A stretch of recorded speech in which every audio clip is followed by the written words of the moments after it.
Praise the lord, praise the lord. Hallelujah, hallelujah. దేవుని యొక్క మహాకృపలో యేసు ప్రభు అతి శ్రేష్టమైన నామంలో మీ అందరికీ శుభాభివందనాలు తెలియజేస్తున్నాను. ప్రియమైన సహోదరి సహోదరులారా, మీరందరూ ఎలా ఉన్నారు? ఎప్పుడు కూడా మనం దేవునిలో ఆనందిస్తూ ఉండాలి, సంతోషంగా ఉండాలి. ఎల్లప్పుడూ మనం ప్రార్థన చేస్తూ ఉండాలి. మనం దేవుని కొరకు ఆశ కలిగి ఉండాలి. ఎందుకంటే వాక్యం సెలవిస్తూ ఉంది. ప్రభు చెప్తున్నాడు యోహాను సువార్త 7వ అధ్యాయం 37వ వచనంలో, దప్పిక గొన్నవారలారా నా చెంతకు రండి, నేను మీ దాహాన్ని తీరుస్తానంటున్నాడు. సో మనం దేవుని కొరకు దాహం కలిగి ఉండాలి. ఎప్పుడైతే మనం ఆశతో వాక్యం వింటామో, ఆశతో మనం ప్రార్థన చేస్తామో, దాహముతో దేవుణ్ణి అడుగుతామో, ఆయన తప్పకుండా మన ఆశను తీర్చే దేవుడు. కాబట్టి ఈరోజు మనం వాక్యాన్ని వినే ముందు యేసయ్యను అడుగుదాం. ప్రభా, నేను దాహముతో ఉన్నానయ్యా, నా హృదయం నీ కోసం తెరిచాను ప్రభా, నన్ను నీ ఆత్మతో నింపమని మనం ఈ యొక్క పాట ద్వారా ప్రభుని అడుగుదాం. దాహముతో ఉన్నానయ్యా, నా హృదయం తెరిచానయ్యా, దాహముతో ఉన్నానయ్యా, నా హృదయం తెరిచానయ్యా, రావయ్యా నా యేసయ్యా, రావయ్యా నా యేసయ్యా, నింపుము నాలో నీ ఆత్మను, నింపుము నాలో నీ ఆత్మను, దాహముతో ఉన్నానయ్యా, నా హృదయం తెరిచానయ్యా. ఎడారిలో నీవు మన్నానిచ్చావు, బండ నుండి నీటిని వెలికి తీసావు. ఎడారిలో నీవు మన్నానిచ్చావు, బండ నుండి నీటిని వెలికి తీసావు. ఆకలి తీర్చిన ఆత్మదేవా, నా హృదయ దాహం తీర్చరావా. యేసయ్యా యేసయ్యా యేసయ్యా యేసయ్యా. అవును తండ్రి, ఎడారిలో మన్నాను కురిపించావు, బండ నుండి నీటినిచ్చి నీ ప్రజల దాహాన్ని తీర్చావు.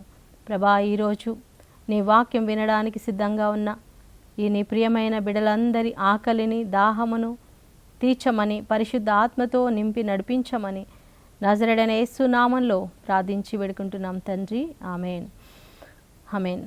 Praise the lord, praise the lord. ప్రియమైన సహోదరి సహోదరులారా, పరిశుద్ధాత్మతో మనము నింపబడినప్పుడు మన జీవితం కంప్లీట్గా మారిపోతుంది. అంటే పరిశుద్ధాత్మతో నింపబడకముందు మన జీవితం ఒక విధంగా ఉంటుంది, కానీ పరిశుద్ధాత్మను పొందుకున్న తర్వాత మన జీవితం అనేది కంప్లీట్గా మారిపోతుందన్నమాట. హల్లెలూయా, హల్లెలూయా.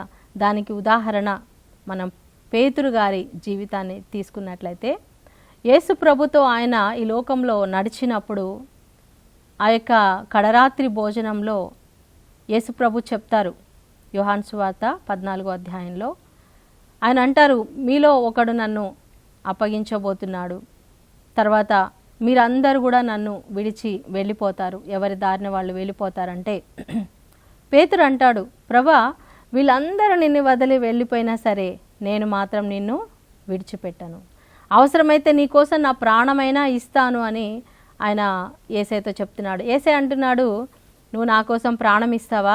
ఈరోజు తెల్లవారక ముందే 3 సార్లు నన్ను ఎరుగనని నువ్వు బొంకుతావు, కోడి కుయ్యక ముందే నన్ను ఎరుగనని చెప్తావు అని యేసయ్య పేతురుతో చెప్తాడు. సో పేతురు అసలు అంగీకరించాడు, లేదు ప్రభా, అలా ఎప్పటికీ జరగదు, నేను నీ కోసం మరణించడానికి కూడా సిద్ధంగా ఉన్నాను. అలాంటి పేతురు యేసు ప్రభుని వాళ్ళు బంట్రోతులు పట్టుకుంటారు, ఆయనను తీసుకెళ్తారు. అన్నా కయప యొక్క మందిరానికి తీసుకెళ్తారు, అధికార మందిరంలోకి. ఆ సమయంలో పేతురు వెనకాల వెళ్తాడు, ఎవరికి కనిపించకుండా దాక్కొని చూస్తూ ఉంటాడు. ఆ సమయంలో అక్కడ ఉన్నటువంటి కావలి వారి చలిమంట కాచుకునే దగ్గర 3 సార్లు ఆయన, నీవు పేతురువే కదా, నీవు యేసుప్రభు శిష్యుల్లో ఒకడివి కదా, మరి సేమ్ నీ యొక్క మాట, నీ యొక్క ప్రవర్తన అంతా కూడా యేసుప్రభు శిష్యులాగే ఉంది, యేసుప్రభులాగే ఉంది అని వాళ్ళు చెప్పినప్పుడు ఆయన ఏమంటాడు, లేదు నేను అసలు ఆయన ఎవరో నాకు తెలియదు, ఆయనని నేను ఎరుగను అని ఒట్టు పెట్టుకుంటాడు. తనను తాను శపించుకుంటాడు. నాకు అసలు యేసుప్రభు ఎవరో తెలియదు అంటాడు. ఎంత ఈజీగా అబద్ధం ఆడేశాడు అంటే అక్కడ ఆయన భయపడ్డాడు. భయము, పిరికితనం, ఆయనలో ఆ ధైర్యం లేదు. తను చెప్పడం అయితే నేను యేసయ్య కోసం మరణించడానికైనా సిద్ధమే అంటే ఆశ ఉంది లోపల, కానీ ఆయనకి నిలబడే యొక్క శక్తి లేదు ప్రియులారా. ఆశ ఉంది కానీ ఆయన చేయలేకపోయాడు. నా ప్రభు అని ఒప్పుకోలేకపోయాడు. యేసు ప్రభు నాకు తెలుసు అని అంగీకరించలేకపోయాడు. ఎందుకు అంటే ప్రియులారా, అప్పటికి ఇంకా పేతురు దేవుని యొక్క ఆత్మతో, పరిశుద్ధ ఆత్మతో నింపబడలేదు. మనము యేసు ప్రభుని మన తండ్రి అని, మన రక్షకుడని, మన దేవుడు అని అంగీకరించాలంటే మనకి పరిశుద్ధాత్మ సహాయము చాలా అవసరము. పరిశుద్ధాత్మ లేకుండా మనం యేసు అని కూడా అంగీకరించలేము, యేసు ప్రభు దేవుడు అని కూడా మనము అంగీకరించలేము ప్రియులారా. కాబట్టి పరిశుద్ధాత్మ మన జీవితంలో ఆయన ఉంటేనే మనం యేసయ్య కోసం సాక్షిగా నిలబడగలం. అవును, నేను క్రిస్టియన్, నేను ఒక క్రైస్తవురాలను, నేను ఒక క్రైస్తవుడను అని మనం ధైర్యంగా చెప్పగలం. ఇప్పుడు చాలామంది మీరెవరు అంటే క్రైస్తవులు అని చెప్పుకోవడానికి కొంతమంది క్రైస్తవులు భయపడతారు, చెప్పలేరు. నేను క్రిస్టియన్ అని చెప్పలేరు. కొంతమంది క్రిస్టియన్ పేర్లు పెట్టుకోలేరు, ఎందుకంటే నేను క్రైస్తవుడని తెలిస్తే అందరూ నన్ను చులకనగా చూస్తారేమో, లేకపోతే నాకు రావాల్సిన ప్రభుత్వం నుంచి రావాల్సినటువంటి ఆ యొక్క లాభాలు నేను పొందుకోలేనేమో అని చెప్పేసి చాలామంది క్రైస్తవులను, నేను క్రైస్తవుణ్ణి అని వాళ్ళు రాపించుకోరండి సర్టిఫికెట్స్లో. చాలామంది ఒప్పుకోవట్లేదు. సమాజంలో నలుగురిలో నేను క్రైస్తవురాలను ఒప్పుకోలేకపోతున్నాం. ఎందుకు మనకంత ధైర్యం లేదు? ఎందుకంటే ఇంకా మనం పరిశుద్ధాత్మతో నింపబడలేదు. హల్లెలూయా. ఎప్పుడైతే మనం పరిశుద్ధాత్మతో నింపబడతామో మనలో ఉన్నటువంటి ఆ భయం అనేది పోతుంది, ఆ పిరికితనం అనేది పోతుంది ప్రియులారా. ధైర్యం వస్తుంది, శక్తి వస్తుంది, బలం వస్తుంది. ఒకప్పుడు ప్రభు అంటే నాకు తెలియదు అని బొంకినటువంటి పేతురు బయటికి వెళ్ళి చాలా ఏడుస్తాడు, వెక్కి ఏడుస్తాడంట. ఆ తర్వాత కూడా ప్రభు లేచాడంటే కూడా ఆయన నమ్మడు. మరి ప్రభుని చూసిన తర్వాత కూడా మళ్ళీ ఆయన చేపలు పట్టుకోవడానికి వెళ్తున్నాడు. ప్రభు కోసము ఆయన నిలబడలేకపోతున్నాడు. ఎందుకంటే పేతురులో ఇంకా పరిశుద్ధాత్మ దిగి రాలేదు. హల్లెలూయా. శిష్యులలో కూడా పరిశుద్ధాత్మ దేవుడు దిగి రాలేదు. కాబట్టి వాళ్ళలో ఇంకా ఆ యొక్క సమర్పణ లేదు, ఆ యొక్క ధైర్యము లేదు, ఆ యొక్క నడిపింపు లేదు. పరిశుద్ధాత్మతో మరి ఎలా నెక్స్ట్ అంటే తర్వాత నేను ఏం చేయాలి అనే ఒక నడిపింపు అనేది ఇంకా వాళ్ళకి రాలేదు. అందుకే మనం పోయిన వారం విన్నాము, మీరు పరిశుద్ధాత్మ కోసం కనిపెట్టండి అని ప్రభు చెప్పారు కదా. ఎప్పుడైతే శిష్యులందరూ కూడా పరిశుద్ధాత్మతో నింపబడ్డారో ప్రియులారా, ఆ తరువాత వాళ్ళ జీవితము కంప్లీట్గా మారిపోయింది, సంపూర్ణంగా మారిపోయింది. వారి మాట మారిపోయింది, వారి ప్రవర్తన మారిపోయింది, వారి జీవితం మారిపోయింది, వాళ్ళ గమ్యం మారిపోయింది, వారి యొక్క జీవించే విధానమే సంపూర్ణంగా మారిపోయింది. ఎలా జరిగింది ఇది పరిశుద్ధాత్మ యొక్క కార్యం. హల్లెలూయా. అందుకే మనకు పరిశుద్ధాత్ముడు చాలా అవసరం ప్రియులారా. పరిశుద్ధాత్మ లేకపోతే ఈ లోకంలో మనం ఒంటరి వాళ్ళంగా అయిపోతాం, అనాథలుగా అయిపోతాం. పరిశుద్ధాత్మ లేకపోతే మనం ఎటు వెళ్ళాలో మనకు తెలియదు, ఎలాంటి నిర్ణయాలు తీసుకోవాలో మనకు తెలియదు. ప్రతి విషయంలో కూడా మనం పరిశుద్ధాత్మని అడగాలి. ఎప్పుడైతే పరిశుద్ధాత్మతో పేతురు గారు నింపబడ్డారో ఆయన లేచి నిలబడి మాట్లాడడం మొదలుపెట్టారు. హల్లెలూయా. అపోస్తలుల కార్యం 2వ అధ్యాయంలో మనం చూసినట్లయితే పరిశుద్ధాత్మతో నింపబడిన తర్వాత పేతురు గారు ప్రసంగిస్తూ ఉన్నారు. అంతకుముందు ఒక పని పిల్లకు భయపడినటువంటి పేతురు ఇప్పుడు ఎన్నో వేల మంది ముందు నిలబడి మాట్లాడుతున్నాడు. ఎలా మాట్లాడగలుగుతున్నాడు? పరిశుద్ధాత్మ యొక్క శక్తి. హల్లెలూయా.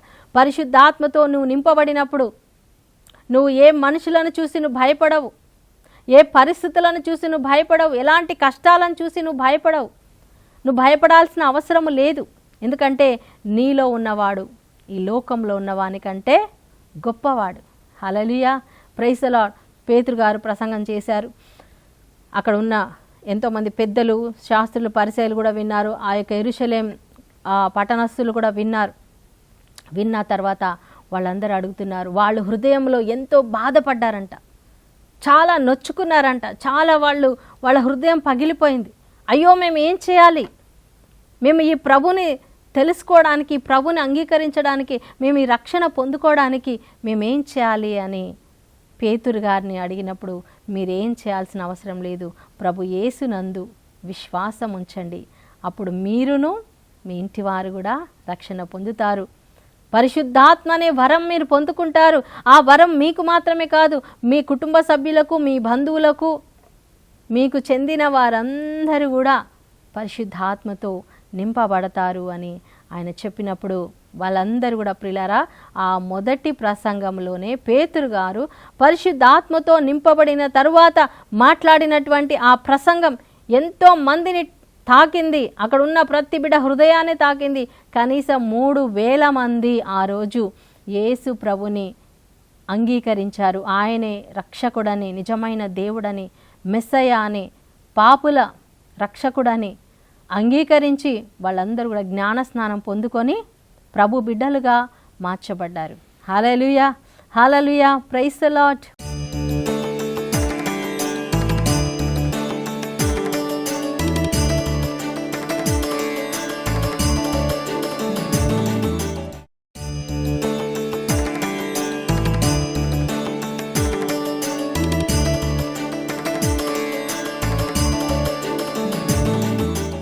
Praise the lord. ప్రియులారా, మామూలుగా ప్రసంగాలు చేయొచ్చు, మామూలుగా మాట్లాడొచ్చు, మామూలుగా మనం బైబిల్ గురించి చెప్పొచ్చు. ఒక టీచర్, ఒక లెక్చరర్ లెసన్ చెప్పినట్టు, పాఠం చెప్పినట్టుగా పుస్తకాలు చదివి ఆ పాఠం చెప్పొచ్చు. తెలివితో, జ్ఞానంతో, ఈలోక జ్ఞానంతో చెప్పొచ్చు. కానీ దాని వలన ఎవ్వరు కూడా మారరు. నీవు దేవుని వాక్యాన్ని బోధించేటప్పుడు, నువ్వు ప్రార్థించేటప్పుడు, నువ్వు పాట పాడేటప్పుడు, నువ్వు పరిశుద్ధాత్మతో నింపబడి నువ్వు మాట్లాడినట్లయితే, పరిశుద్ధాత్మతో నింపబడి నువ్వు పాట పాడినట్లయితే, పరిశుద్ధాత్మతో నింపబడి నువ్వు ప్రార్థన చేసినట్లయితే, లేదా నువ్వు ఏ కార్యం చేసినా కూడా పరిశుద్ధాత్మతో నువ్వు నింపబడి చేస్తే, అక్కడ వినేటువంటి వాళ్ళ హృదయాలు కరగబడతాయి, వాళ్ళ జీవితాలు మారిపోతాయి. హల్లెలూయా. Praise the lord. పేతురు అంతకుముందు ఒక్క మాట కూడా మాట్లాడలేకపోయాడండి. భయపడి దాక్కున్నటువంటి వ్యక్తి పరిశుద్ధాత్మ దేవుడు బయటికి తీసుకొచ్చారండి. అందరి ముందు నిలబెట్టారు. నీ స్థానం ఇది, నిన్ను నేను సంఘానికి పునాది రాయిగా వేశాను, నీ మీద నా సంఘాన్ని కడతాను అని యేసుప్రభు చెప్పారు కదా. మరి ఆ యొక్క రాయి, పునాది రాయి ఎలా ఉండాలి? సంఘానికి నీ మీద నా సంఘాన్ని కడతానని చెప్పాడు. మరి ఆ పేతురు ఎలా ఉండాలి? ఎంత దృఢంగా ఉండాలి, ఎంత బలంగా ఉండాలి ప్రియులారా. ఆ విధంగా దృఢంగా, బలంగా, బలవంతునిగా, శక్తివంతునిగా, ధైర్యవంతునిగా మార్చింది ఎవరండి? పరిశుద్ధాత్మ దేవుడు. హల్లెలూయా. ఈరోజు చాలామంది కూడా ఇప్పుడు కూడా అండి చిన్న ప్రార్థన చేయమంటే భయపడతా ఉంటారు, చర్చిలో రీడింగ్ చదవాలంటే భయపడతా ఉంటారు, పాట పాడాలంటే భయపడతా ఉంటారు, మరి దేవుని గురించి ఎవరికైనా చెప్పాలన్నా కూడా భయపడుతూ ఉంటారు. ఇలా ప్రతిదానికి మనం భయపడుతూ ఇంక ఎన్నాళ్ళు అండి భయపడుతూ ఉండేది? మనం దేవుని యొక్క ఆత్మతో నింపబడాలి, పరిశుద్ధాత్మతో నింపబడాలి. నువ్వు పరిశుద్ధాత్మతో నింపబడితే నీలో ఉన్న భయము పారిపోతుంది. Hallelujah. Praise the lord. Praise the lord. పరిశుద్ధాత్మ దేవుని ఈరోజే నువ్వు అడుగు. ప్రభువా, పరిశుద్ధాత్మ దేవా, మీరు నాకు కావాలి, నన్ను అభిషేకించండి, నాలోనికి రండి, నాలో నివసించండి, నాలో ఉన్న ఈ పిరికితనాన్ని తీసివేయండి. అది ఏ విషయంలోనైనా కావచ్చు. నీ చదువు విషయంలోనైనా, వ్యక్తిగతంగా నువ్వు ఒక నలుగురితో మాట్లాడలేకపోతున్నావా, నీ కుటుంబంలో నువ్వు అన్నీ ధైర్యంగా చేయలేకపోతున్నావా, బయటికి వెళ్ళలేకపోతున్నావా, చదువుకోలేకపోతున్నావా. చాలామందికి ఈ యొక్క సమస్య ఉంది ప్రియులారా, భయము, పిరికితనము. మరి 2వ తిమోతి రాసిన పత్రికలో 1వ అధ్యాయం 7వ వచనంలో ప్రభు ఏం చెప్తున్నారండి, దేవుడు మనకి ఎలాంటి ఆత్మనిచ్చారంట, పిరికితనం గల ఆత్మని ఇవ్వలేదండి. ఆయన మనకి శక్తి గల ఆత్మనిచ్చారు, ప్రేమ గల ఆత్మనిచ్చారు, ఇంద్రియ నిగ్రహము గల ఆత్మని ఆయన మనకు అనుగ్రహించారు. కానీ పిరికితనము గల ఆత్మని అనుగ్రహించలేదు. మనలో ఉన్న పరిశుద్ధాత్మ ఆయన శక్తిమంతుడు. ఆమేన్. అందుకే ఆయన వచ్చినప్పుడు మీరు శక్తిని పొందుకుంటారు. హల్లెలూయా. ఈరోజు నీకు శక్తి లేదా? ఈరోజు నీకు బలం లేదా? పరిశుద్ధాత్మని ఈరోజు అడుగు. పరిశుద్ధాత్మ దేవుని నీలోనికి ఆహ్వానించు. పేతురు గారు పరిశుద్ధాత్మతో నింపబడి ధైర్యంగా మాట్లాడారు. అసలు చదువు లేని వాళ్ళు అంత పెద్ద ప్రసంగం చేశాడండి. హల్లెలూయా. పేతురు చదువుకోలేదు. యాకోబు, యోహాను, వీళ్ళు ఆంద్రేయ, వీళ్ళందరూ చేపలు పట్టేవాళ్ళు, బెస్తవాళ్ళు. ఆ చేపలు పట్టేవాళ్ళు, చదువు రాని, విద్య రాని పామరులు వీళ్ళు మాట్లాడుతూ ఉంటే అక్కడ ఉన్నటువంటి పెద్దలు, వీళ్ళకి చదువు లేదు కదా, విద్య లేని పామర్లు వీళ్ళు ఎలా మాట్లాడగలుగుతున్నారు? వీళ్ళు నిజంగా యేసు ప్రభుతో ఉన్నవారే. హల్లెలూయా. వాళ్ళకి ధైర్యం వచ్చింది. వాళ్ళని కొట్టారు, వాళ్ళని తిట్టారు, మీరు యేసు ప్రభు గురించి మాట్లాడొద్దు అని చెప్పారు. కానీ వాళ్ళు ధైర్యంగా సమాధానం చెప్పారు. మేము యేసు ప్రభు గురించి మాట్లాడకుండా ఎలా ఉంటాము? ఆయన మా జీవితంలో గొప్ప కార్యాలు చేశాడు. ఆయన సజీవుడిగా ఉన్నాడు. మేము ఆయనని చూసాము. 32వ వచనంలో ప్రియులారా, ఆయన సజీవుడు, దేవుడు ఆయనను నజరేయుడైన యేసును మృతులలో నుండి లేపాడు. ఆయన సజీవుడుగా ఉన్నాడు. దానికి మేమే సాక్షులము. హల్లెలూయా. మేమే సాక్షులము. హల్లెలూయా. ఎంత ధైర్యంగా వాళ్ళు చెప్పగలిగారు ప్రియులారా. Praise the lord, praise the lord. పరిశుద్ధాత్మతో నింపబడిన తర్వాత పేతురు ప్రార్థన చేస్తూ ఉన్నాడు. మరి 10వ అధ్యాయంలో మనం చూస్తున్నాం ప్రియులారా, అపోస్తుల కార్యం 10-11 అధ్యాయంలో మనం చూస్తే అక్కడ కొర్నేలి అనే ఒక అన్యుడు ప్రార్థన చేస్తూ ఉంటే దేవుడు ఆయనకి ఒక దూతను పంపించి సందేశం ఇస్తారన్నమాట. పలానా ప్లేస్లో యొప్పే అనే ప్రాంతంలో ఒక సీమోన్ అనే చర్మకారుని ఇంట మరి పేతురు ఉన్నాడు. ఆ పేతురు దగ్గరికి వెళ్ళి అతన్ని నీ ఇంటికి పిలిపించుకో, అతను నీకు దేవుని మాటలు చెప్తాడు అని ఈ కొర్నేలికి మరి దేవుడు సందేశం ఇచ్చినప్పుడు, దర్శనం ఇచ్చినప్పుడు ఆయన పని వాళ్ళనిచ్చి పంపిస్తాడు. ఆ సమయంలో పేతురు గారు ఏం చేస్తున్నారు? పరిశుద్ధాత్మతో నింపబడిన వ్యక్తి ఖాళీ సమయంలో ఫోన్ చూస్తూ కూర్చోడు, రీల్స్ చూస్తూ కూర్చోరు. పరిశుద్ధాత్మతో నింపబడిన వ్యక్తి ఏదో పిచ్చి పిచ్చి మాటలు మాట్లాడుతూ ఉండరు, పిచ్చి పిచ్చి జోకులు వేసుకుంటూ కూర్చోరు, సమయాన్ని వృధా చేయరు. పరిశుద్ధాత్మతో నింపబడిన వ్యక్తి ఇతరులని దూషించడం కానీ, ఇతరుల గురించి మాట్లాడడం కానీ, వీళ్ళ గురించి వాళ్ళకి, వాళ్ళ గురించి వీళ్ళకి సాడీలు చెప్పడం కానీ, ఇలాంటి పనులు వాళ్ళు చేయరు. వాళ్ళకి సమయం చాలా విలువైనది. కొంచెం సమయం దొరికినా కూడా దేవుని బిడ్డలు పరిశుద్ధాత్మతో నింపబడిన వాళ్ళు ఏం చేస్తారంటే వెళ్ళి ప్రార్థన చేస్తారు. హల్లెలూయా. ఆయనకి చాలా ఆకలేస్తుంది, కింద వాళ్ళు వంట చేస్తున్నారు. సో వాళ్ళు భోజనం వడ్డించే వరకు ఈ సమయం ఎందుకు వృధా చేయాలని చెప్పేసి ఆయన మేడ గది మీద ఆ పై గదిలో ప్రార్థన చేస్తూ ఉన్నాడు. హల్లెలూయా. ఆయన ప్రార్థన చేస్తూ ఉంటే దేవుడు ఆయనకు ఒక దర్శనం చూపించాడు. ఆయనకి ఆ దర్శన భావం అర్థం కాలేదు. కానీ పరిశుద్ధాత్మ దేవుడు చెప్పాడు, ఇదిగో నీకోసం ఎవరో వస్తున్నారు, నువ్వు వాళ్ళని నిరాకరించకుండా వాళ్ళతో పాటు వెళ్ళు. ఎందుకంటే పేతురు వీళ్ళందరూ కూడా యూదులు ఎప్పుడు కూడా అన్యులతో సహవాసం చేయరు, అన్యుల ఇంటికి వెళ్ళరు, వాళ్ళని ముట్టుకోవడం కానీ, వాళ్ళ దగ్గర భోజనం చేయడం కానీ, వాళ్ళతో సహవాసం చేయడం కానీ చేయరనమాట. దూరం నుంచి మాట్లాడతారు కానీ వాళ్ళ ఇంటికి మాత్రం వాళ్ళు వెళ్ళరనమాట. కానీ మరి ఈ కొర్నేలి అనే అతను అన్యుడు అనమాట. సో ఈ అన్యుడి ఇంటికి మరి ఈయన వెళ్ళాలి అంటే ఈయనకి సందేహిస్తాడు, అయ్యో నేను అన్యుల ఇంటికి ఎలా వెళ్ళాలి? అందుకని దేవుడు ఆయనకి దర్శనం చూపించి ఆ దర్శనం ద్వారా ఆయనకి తెలియజేస్తాడు, ఆయనతో సందేహించకుండా నువ్వు వెళ్ళు అని చెప్పినప్పుడు ఆ కొర్నేలి ఇంటికి పేతురు గారు మరి వెళ్తారు.